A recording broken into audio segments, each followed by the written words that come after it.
Hey guys, very good morning to all of you all. So today we are going to start with something called as a second module of morphology of flowering plant. आप देख रहे होंगे यहाँ पे मेरे बच्चों, यहाँ पे हमने एक स्ट्रक्चर बनाया हुआ है जिसका नाम है structure of a typical root. Now why the word comes structure of a typical root? क्योंकि एक रूट के अंदर, बेसिकली टैप रूट के अंदर आपको वो सारी चीजें मिलेंगी जो यहाँ पर मैंने लिखा हुआ है. पहला important point, the diagram. The diagram can come for 3 marks और 2 मार्क्स. याद रखिएगा, the diagram can come for 3 marks और 2 मार्क्स. पहला पॉइंट, ये जो 3 मार्क का डायग्राम है, हम यहां पर देखेंगे 1 mark will be for diagram and 2 mark will be for 4 correct labelling. ये बहुत ज्यादा इंपॉर्टेंट फैक्ट है बच्चा. मैं अभी कुछ देर में इसको यहां से मिटाने वाला हूं because I need a space to write. So ये एक पहली बात हो गई. दूसरी बात जो मैंने आपको बताया था यहाँ पे, पिछले मॉड्यूल में ही मैंने आपको बताया था यहाँ पे कि पिछले मॉड्यूल में हमने डिस्कस किया था कि एक ग्राउंड लेवल है और ग्राउंड लेवल से रूट नीचे की तरफ आता है. So this area is termed as what? Apex. And this area is something called as what? Base. Not only this, मैं आपको अभी फर्स्ट पॉइंट पढ़ाने जा रहा हूं, that is something called as a root cap. पहला point, root cap is terminal in nature. It is terminal in nature, मतलब ये सबसे आगे की तरफ रहेगा. ओके. दूसरा important point, root cap is originated bye a tissue called as calyptrogen in monocot and dermatogen in dicot. बच्चों लोग, आप इस बात को याद रखना, this point which I told, it is not there in your text book. So ये आपको पॉइंट यहां पर याद रखने वाली बात है. दूसरा point, root cap is made up of parenchymatous tissue. My dear, अब पैरेन्काइमेटस टिश्यू क्या होता है? It is one of the most primitive tissue. अगर आप किंगडम प्लांटे का टॉपिक में टिश्यूज वाला टॉपिक अगर पढ़ेंगे, किंगडम प्लांटे में तो बेसिकली उसका थोड़ा सा वर्ड यूज किया गया. एनाटॉमी ऑफ फ्लावरिंग प्लांट नाम के चैप्टर में जब आप पढ़ेंगे तो आपको वहां पता चलेगा कि जो प्लांट्स के अंदर there are 2 types of tissues. One is termed as meristematic tissue and one is termed as permanent tissue.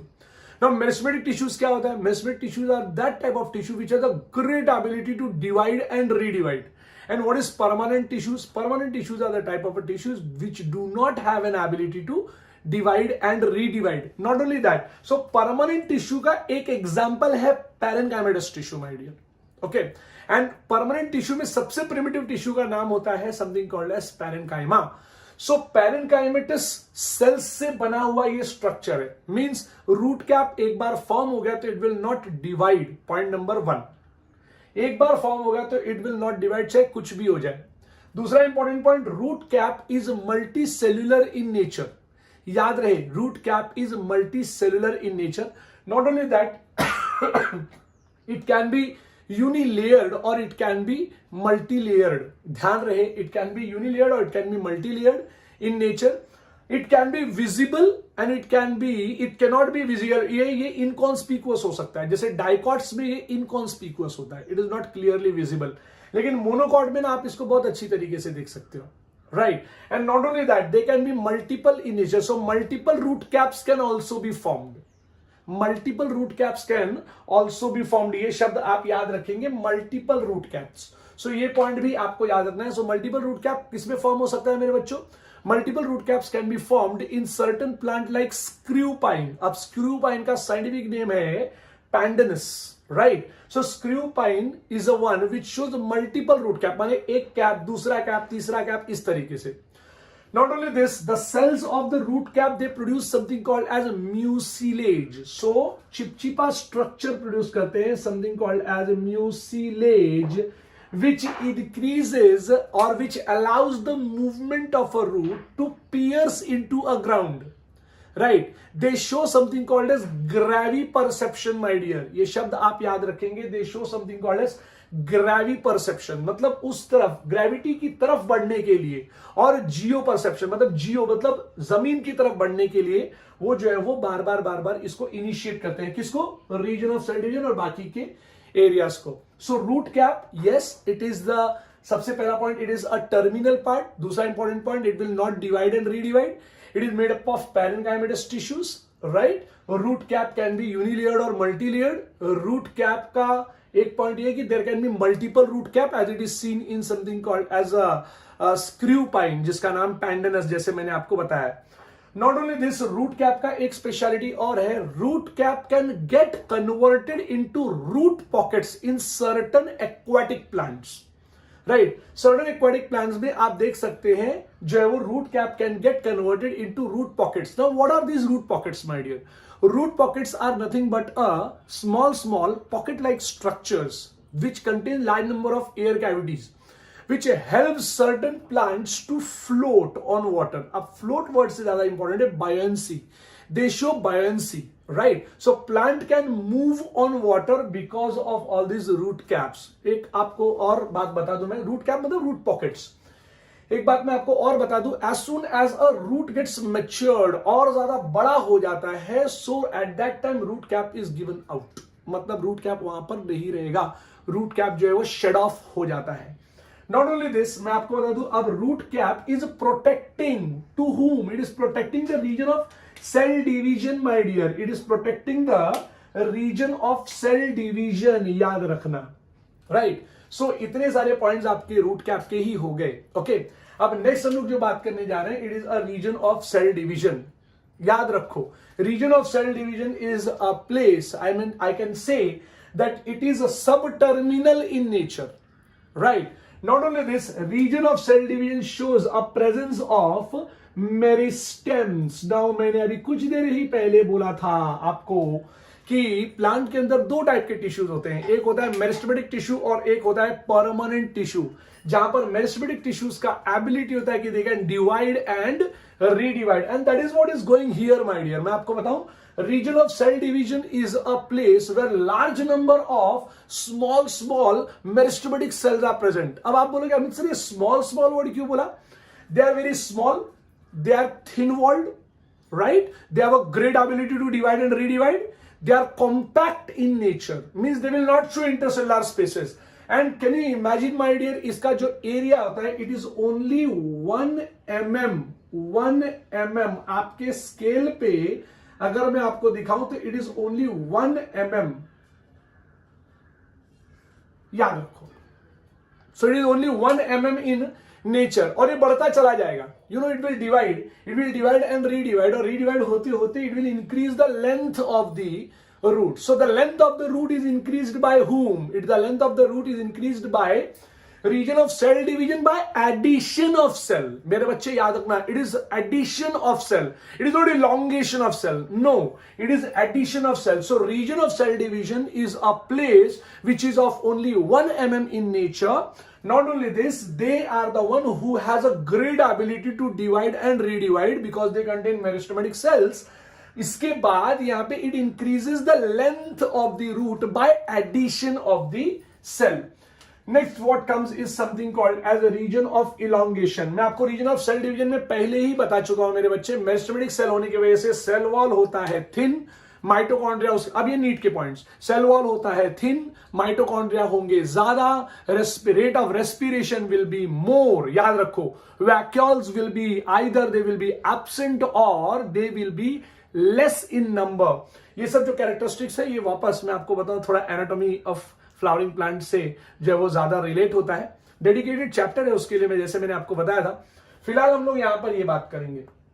उसके बाद आ जाता है रीजन ऑफ इलोंगेशन. अब कैसे लिखें इसको?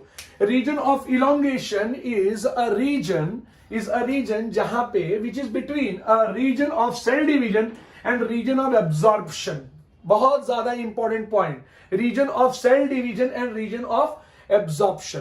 तो अब मुझे क्या पता चल रहा है? Region of elongation is present between the region of cell division and region of absorption. बच्चा पार्टी जरा ध्यान से सुनेंगे. Region of elongation is the area, this is the area, यहां से यहां तक का ये area where large number of permanent cell resides. My dear, मैंने क्या बोला? Permanent tissues, permanent cells. मानिए ये सेल जब डिवाइड होता है ना, तो ये क्या करता है? ये आगे की तरफ देता चला जाता है. ये आप याद रखेंगे. सो रीजन ऑफ इलोंगेशन मिलेगा आपको यहां पे परमानेंट सेल्स है, माने इस तरीके के आपको सेल्स दिखेंगे ऐसे. And you know what, they are the one which will elongate longitudinally. आप प्लीज ध्यान रखने की कोशिश कीजिए. They will elongate लॉन्जिट्यूडनली. सो यहां इसकी वजह से क्या होगा? ये रूट का जो लेंथ होगा ये बढ़ जाएगा. अब रूट का लेंथ अगर बढ़ रहा है तो मुझे क्या समझ में आता है? मुझे ये समझ में आता है कि again the length of the root had been increase but this time it was not addition of a cell, this time it was something called as what, elongation of a cell. तो NEET में question आ सकता है कि the length of the root is increased by addition of a cell from which region or which layer. So the region will be region of cell division. अगर dividing से बात करेंगे तो हाँ, रीजन ऑफ सेल डिवीजन का दूसरा नाम होता है मेरिस्टेमेटिक रीजन, जैसे मैंने आपको बताया हुआ है, लेकिन याद रख लो it is meristematic region. Now why it is termed as meristematic region? Because yes, they contain something called as meristematic cells and they have a great ability to divide and redivide. So ये यहाँ पे cell division वाला case पूरा खत्म हुआ. तो मैं एक ऐसा लाइन खींच देता हूँ. रीजन ऑफ इलोंगेशन के बारे में भी मैंने आपको एक्सप्लेन कर दिया. So region of elongation, yes, region of elongation is a region जहां पर मुझे ये देखने के लिए मिलता है, they contain permanent cell, they are present between the region of absorption and region of cell division. याद रहे पॉइंट बहुत ज्यादा important. region of absorption and region of cell division के बीच में होता है region of elongation, and region of elongation contains permanent cell. Okay, बच्चे लोग, अभी मैं क्या करूंगा, मैं ना थोड़ा सा यहाँ का पार्ट मिटाने वाला हूं. म्यूसिलेज शब्द याद रखना, भूलना मत. रूट कैप के बारे में याद रखना, ठीक है? ओके, तो मैं इतनी दूर का एरिया अभी रब करने वाला हूं ताकि मैं आपको कुछ और भी बता पाऊंगा.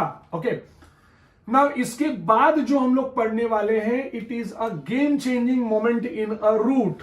मतलब आपने बचपन से सुना होगा, बचपन से आप ये सुनते आ रहे हैं कि सर, मतलब आपकी टीचर, आपके सर आपको ये बताते होंगे कि the water is absorbed by roots, है ना?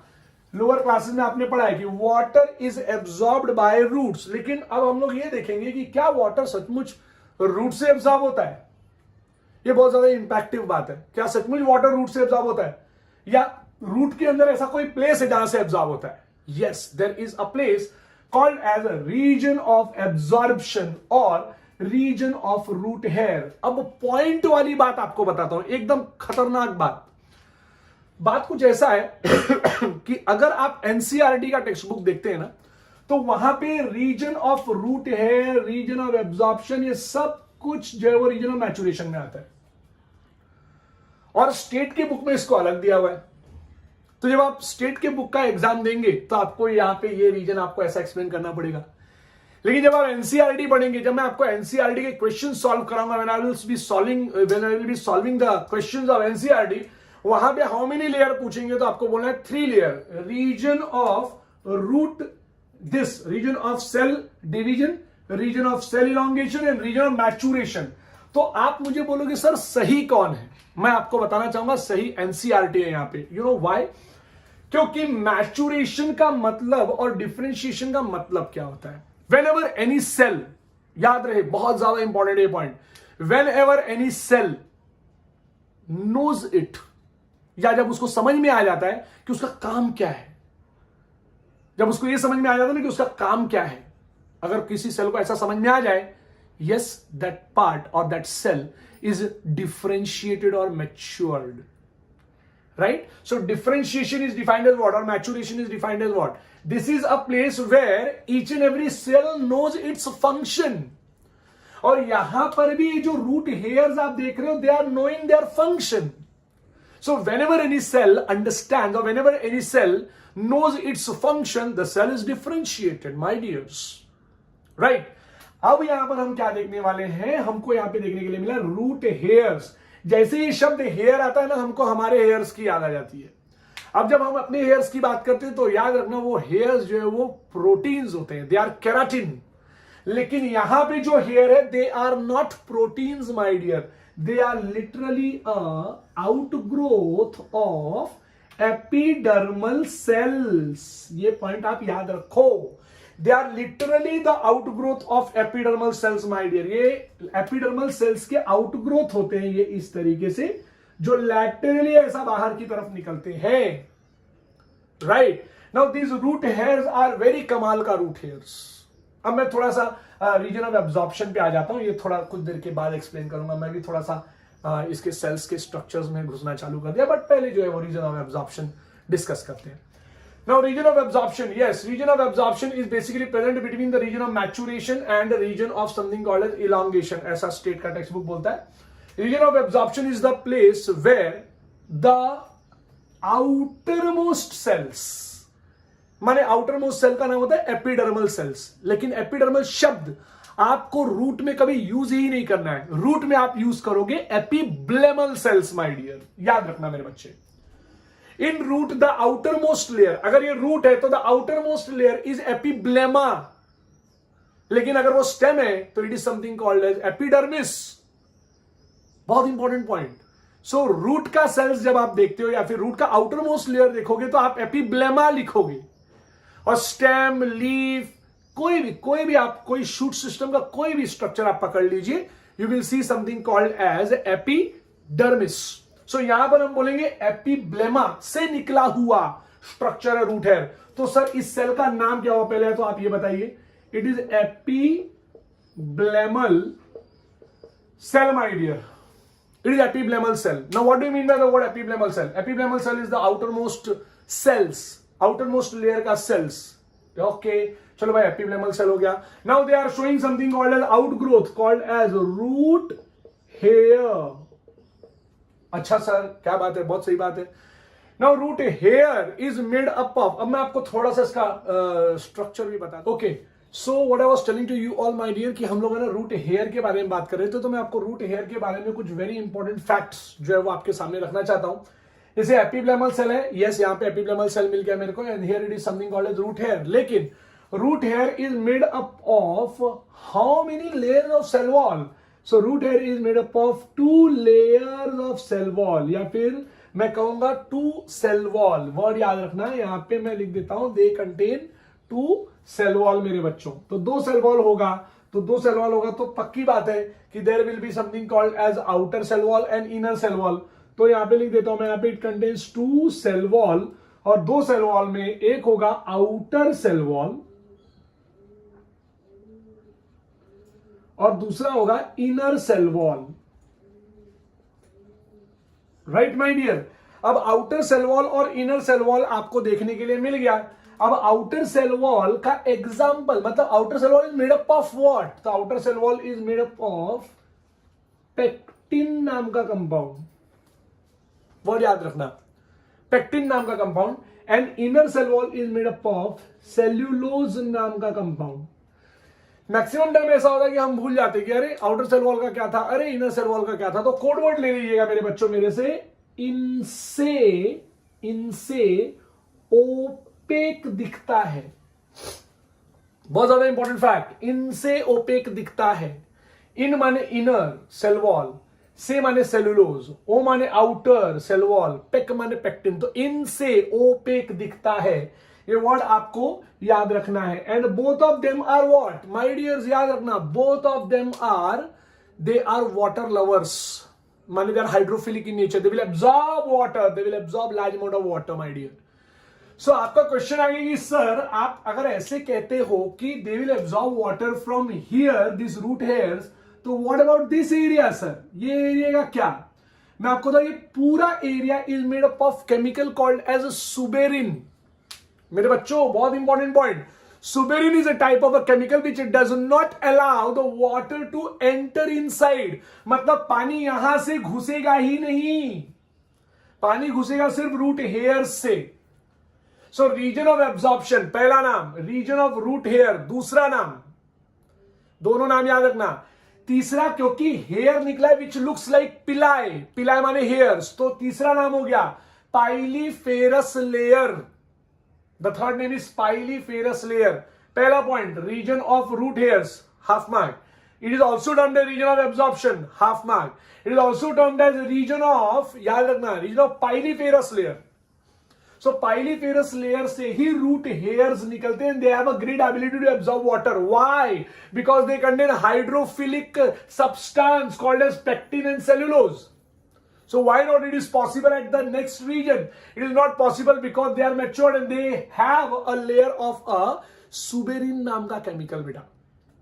तो सुबेरिन नाम के केमिकल होने की वजह से यहां पे there will be no absorption of water, no absorption of water.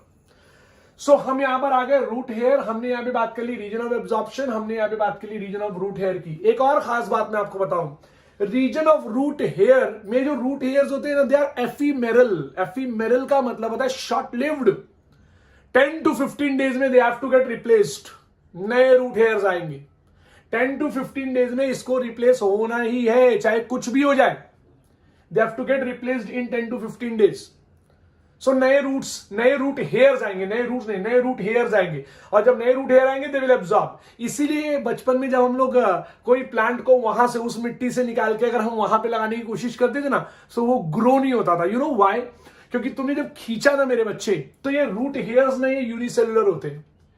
So when you plucked out that plant, at that moment root came out, लेकिन रूट हेयर्स नहीं आए बाहर, वो टूट गए वहीं पे, और टूटने की वजह से एब्जॉर्प्शन बंद हो गया, और एब्जॉर्प्शन बंद हो गया तो प्लांट का death confirm. So that is what is the importance of this root hairs my dear. Root hairs are ephemeral in nature, they are short lived in nature my dear, they are short lived in nature, they live only for 10 to 15 days, उससे ज्यादा वो जो है वो रह ही नहीं पाते। ये बात आपको ये वो याद रखना होगा, रीजन ऑफ एब्जॉर्प्शन को, ये पॉइंट को याद रखना होगा। Okay, so I am going to move further, मैं जरा वो आगे की तरफ बढ़ जाता हूं। पहली फेरस लेयर का तो हमने बात कर लिया, अब हम लोग बात करेंगे रीजन ऑफ मैचुरेशन का। Now what do you mean by the word region of maturation? मैं एक काम करता हूं, मैं पूरा वाला एरिया जो है ना थोड़ा सा क्लियर आउट करता हूं, ताकि आपको समझेगा। रूट हेयर समझ में आया होगा मेरे बच्चों, आप लोग को ध्यान दीजिएगा। Epiblemal cell, root hair, 2 cell wall वाला केस। तो मैं यहां पे इसको रब कर देता हूं ताकि आपको जो है वो और ज्यादा स्पेस मिल जाए मेरे बच्चों। Now we will start with the topic called as region of maturation. Now what do you mean by a region of maturation? बेटा, रीजन ऑफ मैचुरेशन का मतलब क्या होता है? बहुत ज्यादा important. Region of maturation is also termed as region of differentiation. Now why the name is being given region of differentiation? क्यों ऐसा नाम दिया है? तो उसको बात को समझने के लिए आपको थोड़ा सा इस एरिया में काम करना होगा। You would not be knowing, लेकिन इसका आउटर मोस्ट लेयर का नाम होता है एपिब्लेमा। फिर उसके अंदर एक और लेयर होगा, राइट? फिर उसके अंदर एक और लेयर होगा, फिर उसके अंदर एक और लेयर होगा, फिर एक और लेयर होगा। अब एपिब्लेमा है, कॉर्टेक्स है, एंडोडर्मिस है ना? ये सारे लेयर्स आपको पता चलते जाएंगे। एपिब्लेमा है, कॉर्टेक्स है, एंडोडर्मिस है, पेरिसाइकल है, जाइलम है, फ्लोएम। अब xylem is I mean pith is in the centre, उसके बाद जाइलम, उसके बाद फ्लोएम। मैं वापस लाइन से बोलता हूं, ये एपिब्लेमा है, राइट? ये वाला जो पार्ट होगा ये कॉर्टेक्स का पार्ट होगा, राइट? उसके बाद जो है वो पार्ट आएगा, that is something called as endodermis, फिर समथिंग कॉल्ड एज पेरिसाइकल, फिर समथिंग कॉल्ड एज फ्लोएम, फिर बाद में आएगा जाइलम, और फिर बाद में आएगा पिथ। हालांकि आपको ये लेयर्स पढ़ना नहीं है, अभी इस समय नहीं पढ़ना है। तो सर आपने बताया क्यों, जब मेरे को पढ़ना ही नहीं है? तो मैंने आपको ये इसलिए बताया बेटा, क्योंकि यहां पे cells had been got differentiated. Now यहां के सेल ये जानते हैं, they know, these cells know that who are they, या who they are actually, they know this point. यहां पे outer layer is termed as epidermis, epidermis wrong, outer layer is termed as epiblema. So epiblema, दूसरा layer is something called as cortex, next is something called as endodermis. सबका अपना अपना अलग अलग function है my dears. So ये functions को भी हमको याद रखना होगा, बट अभी नहीं, वापस एनाटॉमी नाम के चैप्टर में। सो यहां पर हमने रीजन ऑफ मैचुरेशन देखा। रीजन ऑफ मैचुरेशन को रीजन ऑफ डिफरेंशिएशन क्यों कहा गया? Because the cell had been got differentiated, the cell knows their function now. Okay, next what comes is कि region of differentiation में the cell wall is thick, cell wall is thick, ये पहला point आएगा। यहां पे मैं सिर्फ यही एक प्लेस है जहां डिवीजन होता है, यहां पे कहीं पे भी डिवीजन नहीं होता। Cell wall is thick, point number 1। दूसरा important point, they will not allow the water to enter because they have a presence of a suberin का layer now. So they show presence of a layer of suberin now. So they will not allow the water to enter. Yes, but the branches of the root, they come from pericycle, my dear. बहुत ज्यादा important. Sir आपने क्या बोला, एक बार और बोलिए, आप मुझे ऐसा पूछेंगे। मैं बोल रहा हूं the branches of the root, they arise from what? They arise from a layer called as pericycle. याद रखना, the branches of the root they arise from the layer called as pericycle, और पेरिसाइकल से arise होने की वजह से ही हम लोग बोलते हैं the growth of a root is endogenous in nature. आप ये पॉइंट अपने दिमाग में बिठा के रखना, स्पेशली नीट के लिए my dear. So the branches of the root, they do not come from any other layer but only something called as maturation or region of differentiation, my dear. So it is one of the most important fact जो आप पढ़ रहे हैं यहाँ पर. So pericycle is the one which give rise to something called as branches of the root. ये बहुत important point है. Region of maturation is also termed as region of differentiation. यहाँ पे cell wall जो है वो they become thick and they deal with something called as a जो है वो provide a base, a base for a stem. ऊपर stem निकलेगा ना मेरा बच्चा, तो स्टेम निकलेगा तो स्टेम को जो है वो बहुत मजबूत जो है वो पकड़ देने वाला जो काम है, it is being done by region of maturation. So मेरे बच्चों, आपने ये जो टॉपिक पढ़ा यहाँ पे, आपने शुरुआत की something called as root cap से, फिर आप आए समथिंग कॉल्ड एज अपेक्स जो है वो एकदम पार्ट पे जिसका नाम था रीजन ऑफ सेल डिवीजन, और फिर आप आए रीजन ऑफ इलॉन्गेशन, और फिर आप आए रीजन ऑफ रूट हेयर, और रीजन ऑफ एब्जॉर्प्शन, और region of something called as piliferous layer, right. आपने ये देखा आपने. फिर उसके बाद आपने देखा region of maturation. Region of maturation is a type of a region which contains something called as thick wall. They are very much, they are thick walled cells and they do not divide, and they have vacuoles. सब आ जाता है properly उनका. Rate of respiration बहुत कम हो जाता है उनका यहाँ इस जगह पे. They help in conduction of water and they are the one who they deal with production of branches, that which is very much important. कहां से आता है branches? So branches comes from pericycle, my dear, याद रखना. Therefore root का जो growth है, I mean the production of the branches growth is something called as, मैं कह सकता हूं कि it is endogenous in nature. So ये आपने जो है वो चीजें यहां पर देखी हैं. मैं कुछ अलग से आपके लिए कोट करना चाहता हूं मेरे बच्चों की. अगर आप यहां पर देखेंगे खासकर ये रूट कैप को, I am ending the lecture, तो यहाँ पे दो कोट्स मैं every day I be giving you 2 or 1 quotes for याद रखने के लिए. सो यहां पर आपने देखा कि root cap contain starch granules, my dear. Root cap ना, they contain starch granules in them and which leads to gravity perception to these cells, my dear. So they contain starch granules in their cell. तो starch granules को देखने के लिए ना ये सब के सब सेल्स ना आगे की तरफ आ रहे हैं, राइट. और दे शो अ ग्रेवी परसेप्शनल मूवमेंट और जियोट्रॉफिक मूवमेंट की तरफ जो है वो लेके जाता है. बहुत ज्यादा इंपॉर्टेंट है. नॉट ओनली दिस, ये पहला कोट था. ग्रेवी परसेप्शन शब्द याद रहे. क्यों हो रहा है ग्रेवी परसेप्शन? क्यों जा रहा है वो ग्रेविटी की तरफ? द रीजन इज कि the root cap they contain small starch granules, my dear. Okay, so जो है वो इस चीज का एक इंपॉर्टेंट था. मेरा दूसरा कोट था कि ये जो रीजन ऑफ सेल डिवीजन है ना मेरा बच्चा, यहाँ पे रीजन ऑफ सेल डिवीजन बोलते हैं इसको. ये जो अपाइकल रीजन में आप देख रहे हैं ना, ये रीजन ऑफ सेल डिवीजन में they also have an ability to produce a plant growth hormones or plant growth जो है वो regulators, I can say. So auxin और different type के phyto hormones are produced by them, my dear. So ये point आपको याद रखना है. मेरा कोट नंबर 2 था कि they produce PGRs, plant growth regulators. Quote number 1 था कि they contain starch granules, जिसकी वजह से gravity perception या जो है वो जियोट्रॉफिक मूवमेंट होती है. एक और खास बात इसके बारे में, ये जो रीजन ऑफ इलॉन्गेशन है, yes they are helpful in absorption of mineral salts. बहुत ज्यादा जरूरी है. दे एब्जॉर्ब, खींच लेते हैं यहां से जो भी जरूरत रहेगी, लेते हैं, लेके रखते हैं. They absorb something called as mineral salt. तो इसके बाद का जो टॉपिक है, it is something called as functions of a root. अब मैं आपको फंक्शंस ऑफ अ रूट को बताऊंगा. तो यहां पे फंक्शन ऑफ अ रूट मैं थोड़ा सा आपको आइडिया देता हूं ताकि आपको समझेगा. I am going to rub this out, my dear. अभी रीजन ऑफ मैचुरेशन भी आपको प्रॉपरली आ गया. ओके, सो अब हम लोग एक 2 मार्क्स का टॉपिक पढ़ेंगे, something called as function of root. Okay, now what do you mean by the function of root? Root का फंक्शन क्या है? अगर मुझे कोई पूछता है तो मैं उसको बताऊंगा कि भाई रूट का फंक्शन जो है वो 2 टाइप का होता है. अब सामने वाला मुझे पूछेगा सर 2 टाइप का? हाँ, 2 टाइप का. एक होता है something called as primary function और दूसरा होता है सेकेंडरी फंक्शन. लेकिन आपका टेक्स्ट बुक आपको सेकेंडरी फंक्शन इस जगह पे नहीं बताएगा. सो ये पॉइंट आपको याद रखना है. फंक्शन ऑफ अ रूट,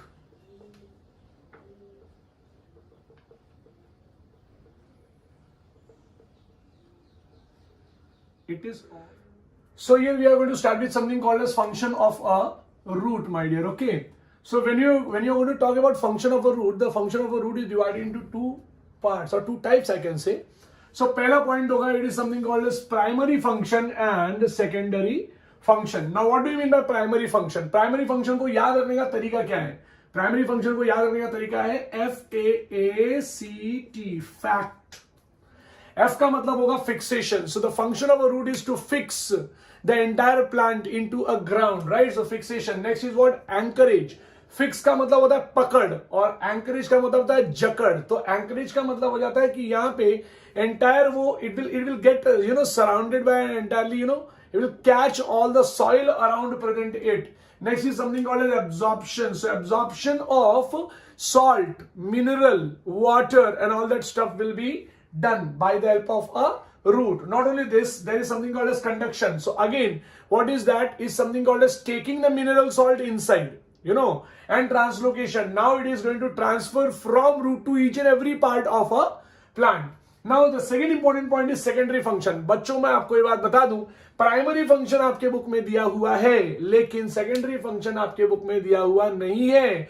तो सेकेंडरी फंक्शन जो है वो डायरेक्ट मतलब लिख के नहीं दिया उन्होंने, उसके बाद उन्होंने एक्सप्लेनेशन दिया उसका. But this is what is secondary function. पहला पॉइंट होगा food storage. They store food. For example अब आपको मैं secondary function with respect to root बताऊं तो इट इज आइपोमिया बटाटास. रतालू जानते होंगे, रतालू. So it's a root. It's a perinating organ. It stores food and चुपचाप unfavorable condition में बैठा रहता है, right? लेकिन जैसे ही favorable condition आएगा, they will again start growing. Next is something called as respiration. मैं आपको बता दूं मेरे बच्चों, बहुत बार रूट्स है ना जमीन से नीचे निकल के बाहर की तरफ आ जाते हैं in order to absorb the oxygen present around it. That is what is the point. Example is something called as mangroves. मेरा बच्चा वापस कहना चाहूंगा, mangrove is a group of a plant, right? And उसके एग्जांपल्स राइजोफोरा, सोनेरेशिया और बहुत सारे रहते हैं. Next is mechanical support. आपने जो बैनियन ट्री देखा होगा, राइट? तो बैनियन ट्री क्या होता है? Banyan tree is a type of a tree जहां पर आपको उसके रूट्स लटकते हुए दिखेंगे ऐसे. That is what is something called as providing mechanical support. Next is epiphytic roots. These are the type of roots which gets entangle on the branches of another plant और वो ऊपर उसके ही रहते हैं. एग्जाम्पल जो है वो वैंडा, वो प्लांट का नाम वैंडा है. It's type of an orchid. So they are basically epiphyte. Epi का मतलब ऊपर, फाइटिक का मतलब प्लांट पर. तो एक प्लांट दूसरे प्लांट के ऊपर रहेगा विदाउट टेकिंग द न्यूट्रिशन. अगर उसने न्यूट्रिशन लिया मेरा बच्चा तो वो बन जाएगा पैरासाइटिक, जो हम लोग नेक्स्ट पढ़ेंगे. This is something called as sucking root. Example जो है वो इसके बहुत सारे हैं. आपको एग्जांपल इस समय जो है वो जानने की जरूरत नहीं है. मैं आपको एग्जांपल जो है वो धीरे धीरे बहुत सारे एक्सप्लेनेशन में आता रहेगा. लेकिन याद रखो सकिंग रूट, यहां पे रूट्स येलो कलर का एक प्लांट है जिसका नाम है कस्कुटा. डॉडर प्लांट भी बोलते. त्याला मराठीमध्ये आपण अमरवेल म्हणतो. सो ये अमरवेल या अमरबेल या जिसका नाम है डॉडर प्लांट, कस्कुटा, ये they show presence of a root which gets मतलब वो उनका जो पूरा area they will get attach like this and microscopic root will get enter inside and they will absorb large number of nutrition from that area. So they make they pierce inside and they expand. That is what is something called as haustoria. So this is, and they will start taking large amount of nutrition from the host plant, right my dear? So that is what is secondary function and this is something called as a primary function. Primary function को याद करने का तरीका है FAACT. Okay, so thank you to all of you all my dear. Have a good day.